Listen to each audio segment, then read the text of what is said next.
Hey everyone, welcome to another edition of your midday love break. Happy Wednesday. Welcome to our weekly little episode that we have here where every week you join me live or you come back and you watch the replay and we talk about topics to get you thinking about your relationship in new ways. We talk about things to help you to create epic love. And you get to ask me questions. We're here together live. So happy to have you guys here with me today. Let me adjust my little microphone here. Let me know if you guys can hear me okay. This is your opportunity to ask questions, get live relationship advice. Every once in a while, I have some other experts popping in here as well because I do not pretend to have all the answers. So I'm excited to have you guys here with me today. And today we're talking about something that not only do I hear in my professional world from couples coming in and wanting to work with me, but I hear this from family members. I hear this from friends. I've been in this place myself. Everything that I talk about, 95% of what I talk about, some of the struggles and the issues, I've had some kind of personal experience with, whether it's friends, family members, or clients. So I bring to you guys the most interesting topics, the ones that I know you guys are struggling with. And today we are talking about something important, and it's really, truly how to not give up on your marriage when it feels like nothing you can do is good enough. Nothing. And if you've ever been there, let me know. Give me a thumbs up. Let me know if you've ever been in a place in your relationship where it just feels like, oh my gosh, Robyn, everything I'm doing is falling flat. I'm doing everything that they're asking me to do. It's not working. I'm not quite sure what else I could be doing. So let me know if you have ever experienced that. Put some comments in the comment section. Give me some likes. And let's get started. For those of you who don't know me, welcome. I'm Robyn D'Angelo. I'm a licensed marriage and family therapist here in Southern California, in Laguna Hills, California. And I am the founder of the Happy Couple Expert. It is my passion and my mission to help couples who are feeling disconnected and frustrated to truly master the messiness of couplehood, because it is messy at times. And I do that in a number of ways. I have people who come in and meet with me in person in my private practice. I do retreats here in Laguna Beach, which is beautiful, private retreats. And I also do private intensives with couples, workshops, all that good stuff.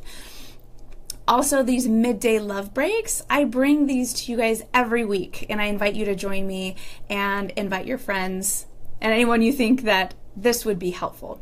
So today, talking about how do we not give up on our marriage? How do we not give up on our relationships when we're feeling like nothing we can do is good enough? I have my notes here to keep me on point. Otherwise, you guys, I could talk about this stuff all day long. I just want to see if I can see who's here. Okay, let's see. Looks like I kind of made it get dark. There we go. Okay, we've got two people here. Let's see if I can see who you guys are. Weird, I can't see who's here. Whatever, give me some thumbs up. If you guys put some comments in the sections, I will know who's here so I can say hello to you while you're here. So the first thing that, we're actually going to talk about 4 different things right now. Let me see if I can go through this. So I want to start out by talking to you guys about phrases that really, truly connect. Language is so important when we are in relationships. Language is one of the things that separates us and differentiates us from animals, because we have a language that we speak, we have a language that we hear, and our brain processes information in different ways.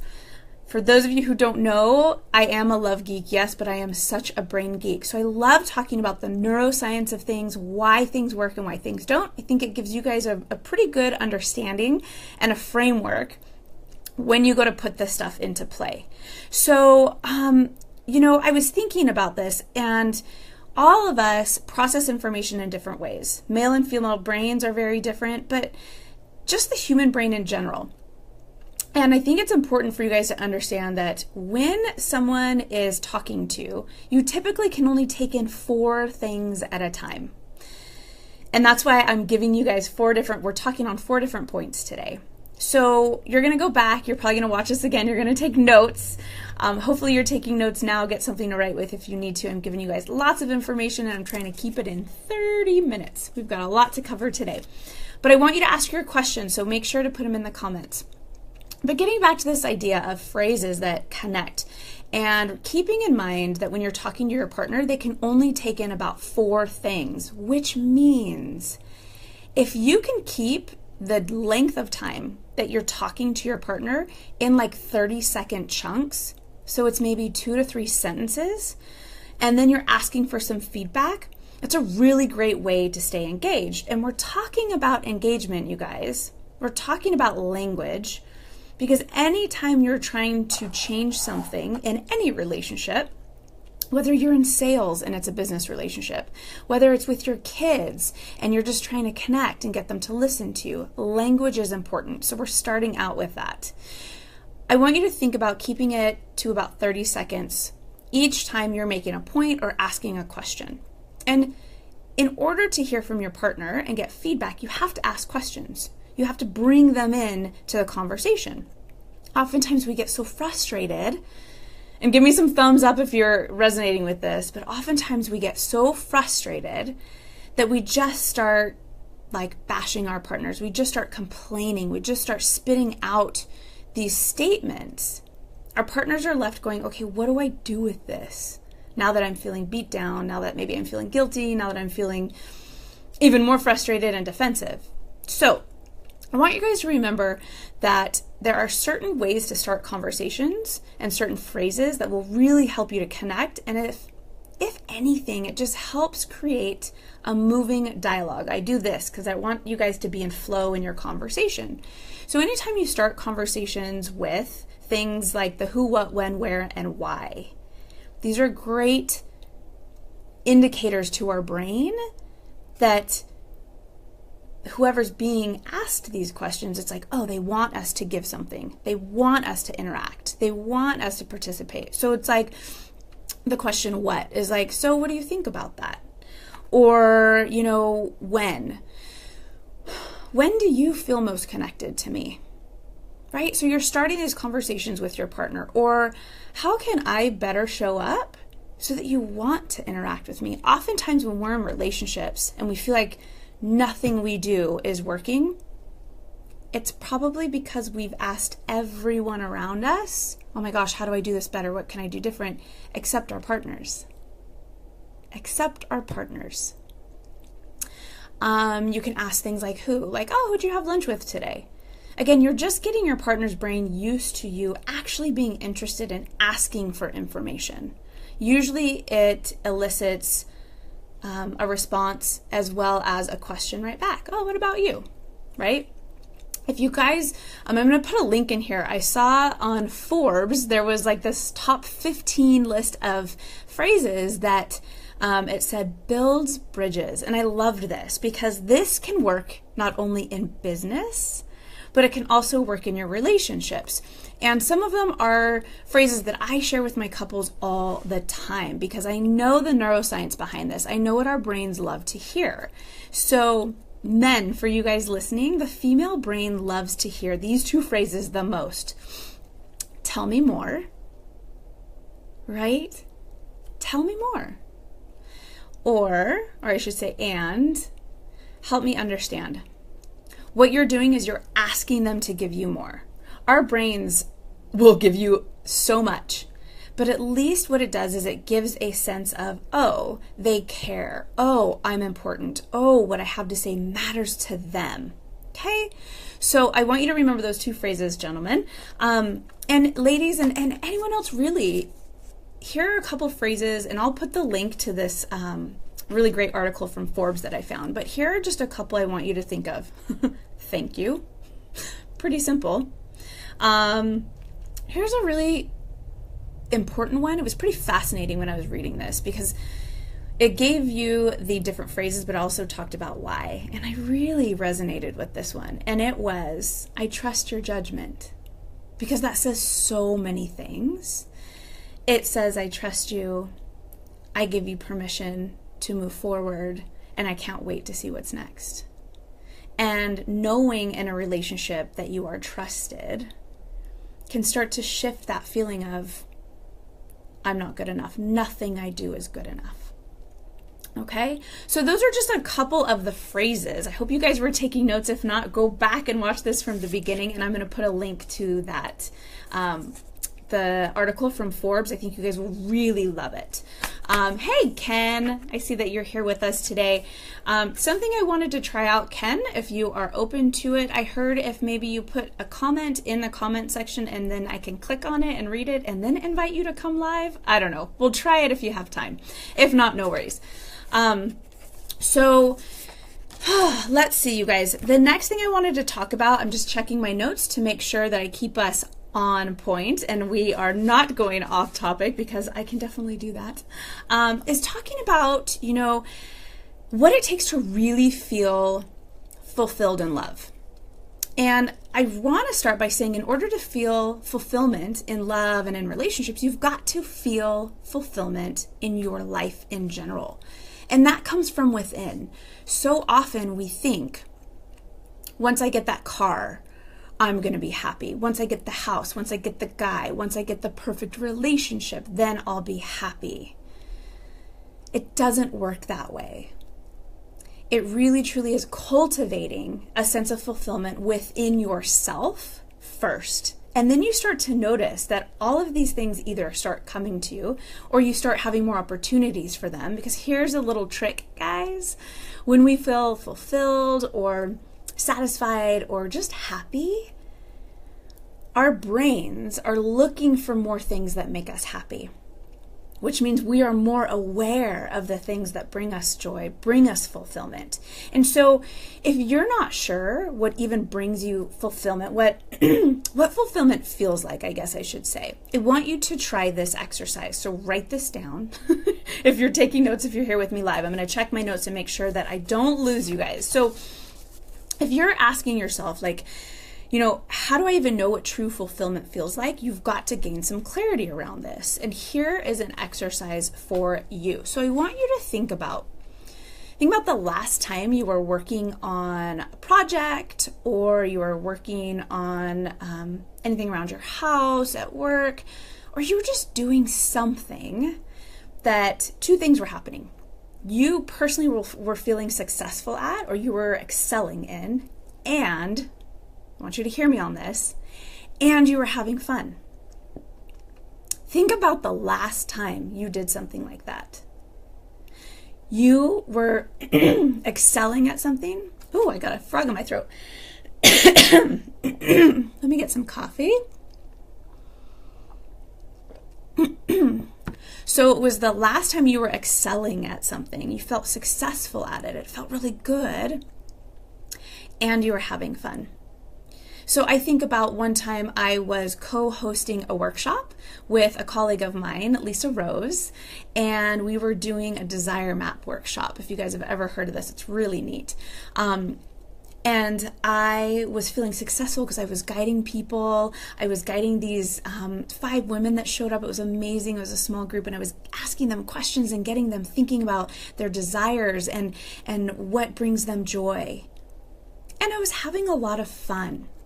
So I want you to think back to the last time you were doing something where you felt successful and excelling at something and you were having fun. And I want you to do this over a period of 10 days. So it's like Monday through Friday for 2 weeks, no big deal. And when you guys are doing this, I want you to write down a couple of questions and then answer it. So first of all, it was like, what were you doing? What were you doing? Where you felt successful, where you felt joy and you felt happiness? What exactly was going on? Who was around you? Okay? So you're really setting up this picture. Then I want you to answer this question. What was it that I was doing that actually felt good? This is really giving you an opportunity to gain clarity on what fulfillment feels like, how you can experience it. And here's the last question. In what ways was I serving others? How was I being of service? And sometimes we don't think like, well, I wasn't really being of service to anyone. I can almost guarantee if you were doing something where you felt successful and you were having fun, someone was benefiting other than you, in addition to you. So those are the 3 questions I want you to make sure you're asking. Okay, so you think about a situation where you were successful and excelling and having fun, and you ask, what was I doing? Who was around? What was I actually feeling? And how was I being of service to others? And I want you to do that for 10 days. It just starts to get you gaining some clarity. And you start, here's the cool thing, you guys, are you ready? When you focus on things that bring you joy, and I mentioned this earlier, your brain will search for more things that bring you joy. When you focus on things that do not bring you joy, when you focus on things that frustrate you, guess what? Your brain starts to notice those more frequently and more easily. It's such a bummer, but it's so powerful to know that you have more control over how you experience things and feel things than you ever thought. So, all right, so far we've talked about phrases that can connect. We have talked about what exactly is fulfillment so that I can know, like, okay, I should be feeling pretty good in my relationship because I'm feeling fulfilled. And if I'm not, this is how I do that. The next part that I'm sure many of you are interested in are the things that will never be good enough for your partner. Who's ready for that? Give me some thumbs ups, you guys. Who's ready to learn what will never be good enough for them? I want to start by saying to anyone who's listening and watching, first and foremost, you're enough. You as a person, as a human being, you are enough and you matter. I cannot say that enough. You matter. You being here on this planet matters. You being an active participant in your relationship matters. You matter. And if people don't have access to you, that matters. So, just wanted to put that out there. You freaking matter. And you are enough. However, here are some things that are not enough. Your behaviors sometimes cannot be enough. Your words sometimes cannot be enough. And I want you to keep that in mind when we're talking about this topic of like, I'm so frustrated, Robyn. I'm so tired. I feel like nothing I do is ever good enough. I feel like I'm never good enough for my partner. So just shifting that internal language of I'm not good enough because you are. Robyn said so. You are enough. However, your behaviors might not be. And so let's look at just 4 behaviors because like I said earlier, your brain can take in about 4 things. Let's look at 4 behaviors that will never be good enough for your partner. And by the way, I'm like getting close because I want you to hear me. They should never be good enough for you either. Okay? Just keep that in mind. So the first one is criticizing. Anytime you are name calling, anytime you're saying things like, you are such a jerk, you are so lazy, you are so selfish, this is criticizing, my friends. And that is not good enough for anyone.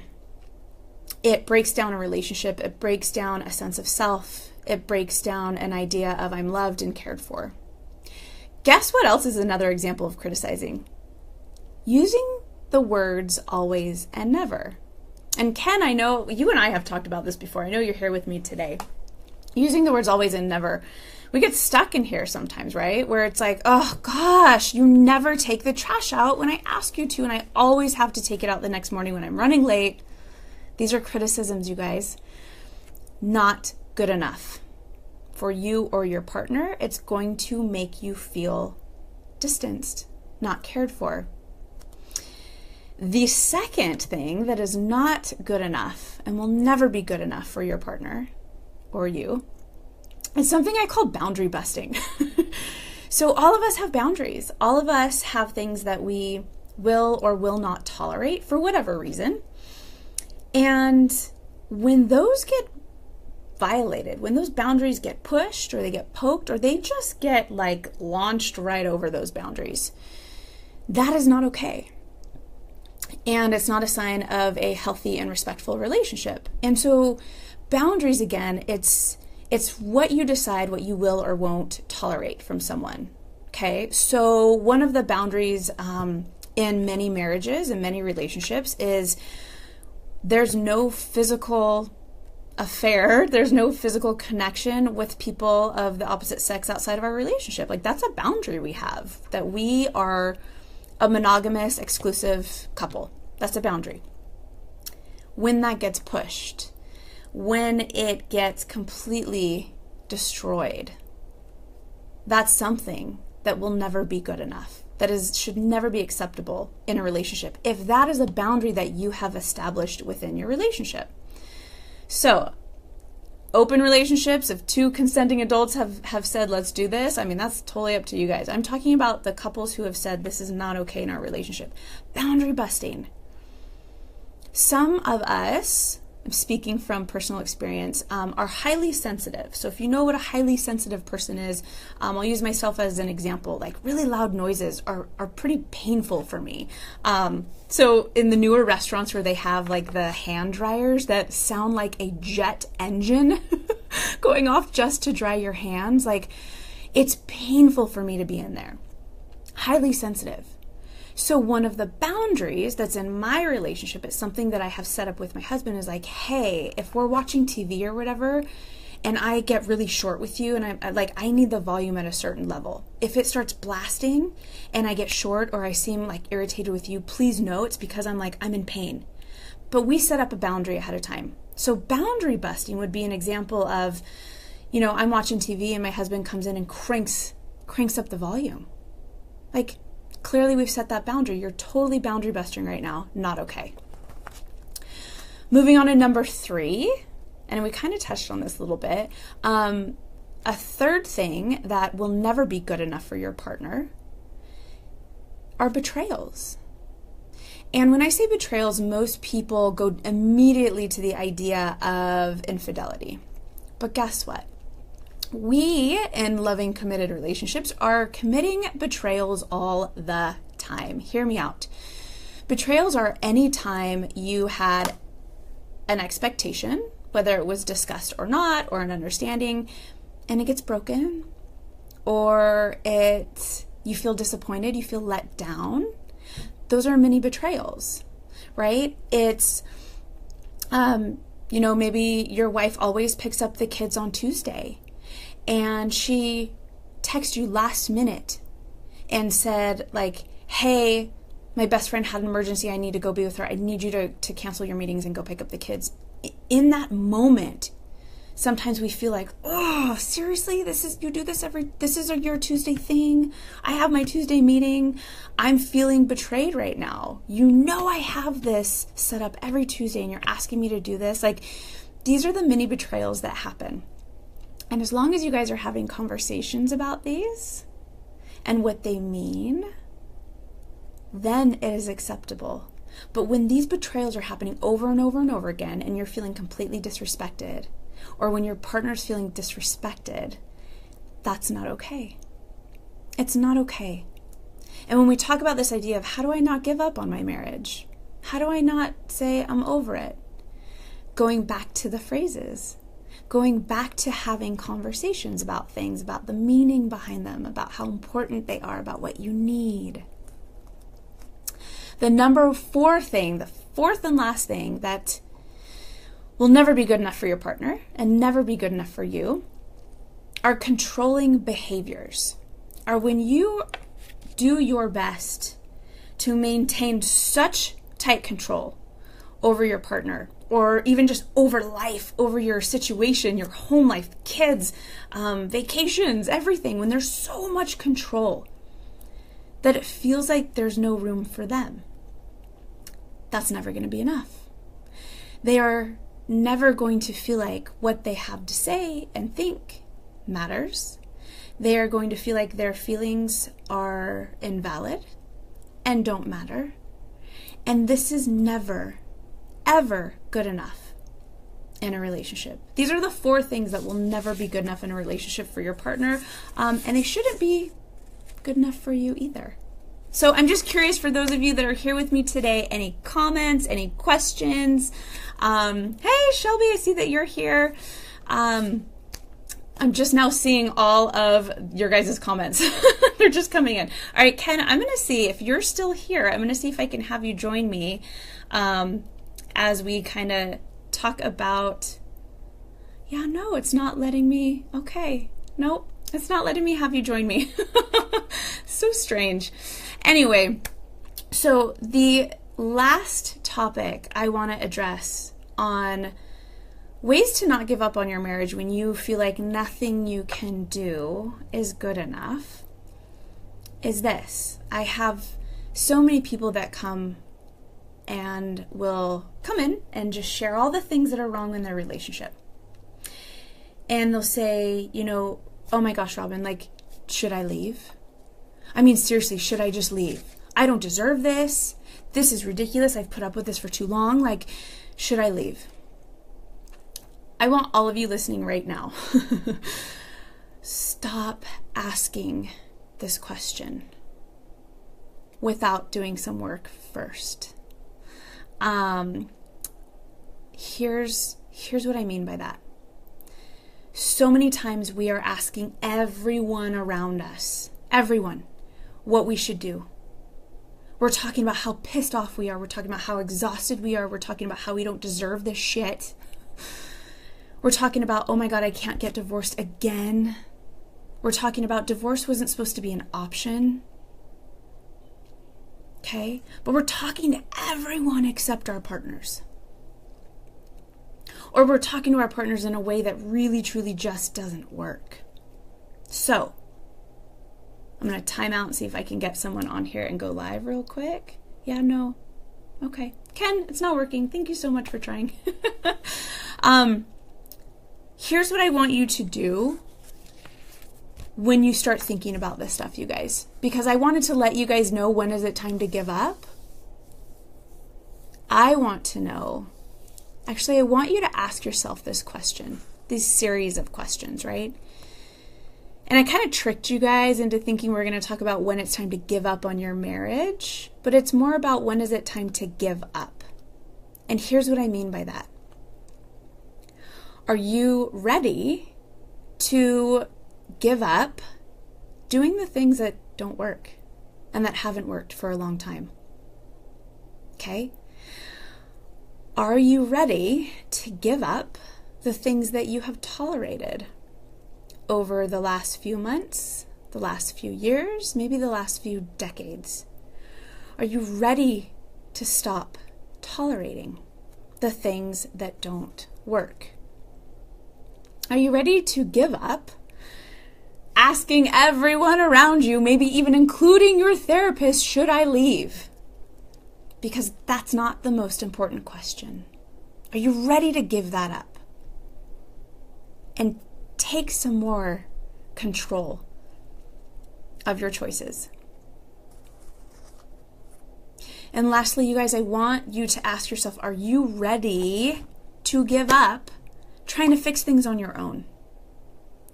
This is where so many of us get stuck. We get in this idea of like, oh my gosh, we can do that. I've got to be able to do this. We can do, how can we not do this? You guys, relationships are hard, so hard. We are not meant to struggle alone. That is why back in the day, thousands and thousands of years ago, that we are tribunal people. We are meant to be in community. We are meant to share with others and gain wisdom from others. If you're watching me right now and you feel like, I am so tired, Robyn, I am this close to giving up because nothing I do is ever good enough, I want you to decide today that today is the day to get some help. And I don't mean going and talking to your best friend down the street. I don't mean picking up the phone and calling your mom. Get some professional help. And if you want to start slow, by like every Wednesday, you join Robyn D'Angelo, the happy couple expert, for your midday love break, and you get your questions answered, and you get courageous, and you pop in and you ask questions live. Do that. Put it on your calendar. If you decide, I'm going to just make sure that once a day I take 15 minutes and I read an article on, relationship advice from the people who are doing the research, you guys.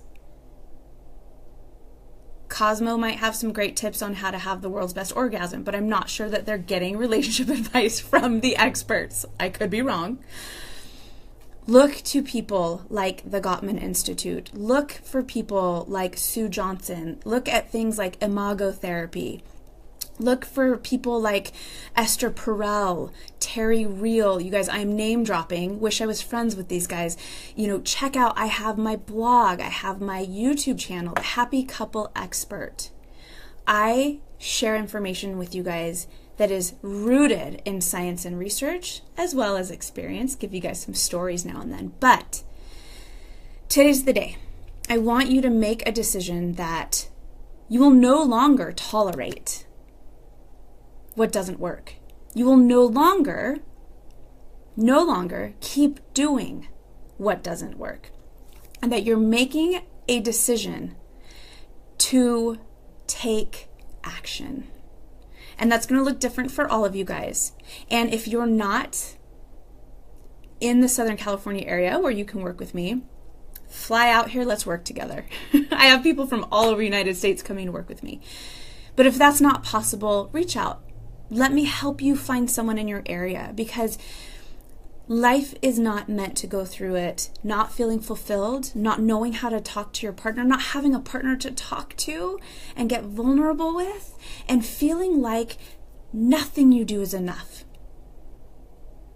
There's no reason to be in a relationship like that. Get the tools you need, whether if it's from me or someone else. I would feel absolutely honored to work with you and do that. In the meantime, if you're just coming on, Chrissy, I love to see that you're here with me. If you're just coming on, go back, watch this from the beginning, have something to take notes with. You guys, I give you a ton of information like I do every week on these midday love breaks, every Wednesday at noon on Pacific time and 3 p.m. if you're on the East Coast. So make sure to put this on your calendar, join me every week, and private message me, reach out, or you can just email me at Robyn, ROBYN, at thehappycoupleexpert.com. Let's chat. Take action today. Don't let another day go by that you're considering giving up on your marriage because you feel like nothing you do is good enough anymore. That can change, and it can change today. So, those of you that were with me here to live today, I so appreciate you guys. I appreciate your courage to ask really honest questions and get vulnerable, and I encourage you, come back next week, have your questions ready. If you want me to speak on a particular topic, email me. I would be absolutely happy to do that, and keeping it anonymous, of course. And I just really encourage you guys to not only share with your friends, tag someone who you think this would be helpful to hear, but invite your spouses, invite your partners to watch this, and just let it start a conversation. Like, hey, what did you think about what she said? Anything resonate? What parts of that do you see us in? It's a really great way to just get some conversation started when you're not quite sure where to start. All right, you guys, thank you so much for being here with me. And for those of you who are catching the replay, I also am so grateful to have you here. Join me again for your midday love break next week. 12 p.m. noon on the Pacific on us West Coasters, and 3 p.m. on the East Coast. I'm Robyn D'Angelo. I am your host, the Happy Couple Expert, and I am so grateful. Mwah! Big love to all of you, and go have such a wonderful rest of your week. I'll see you next Wednesday. Bye.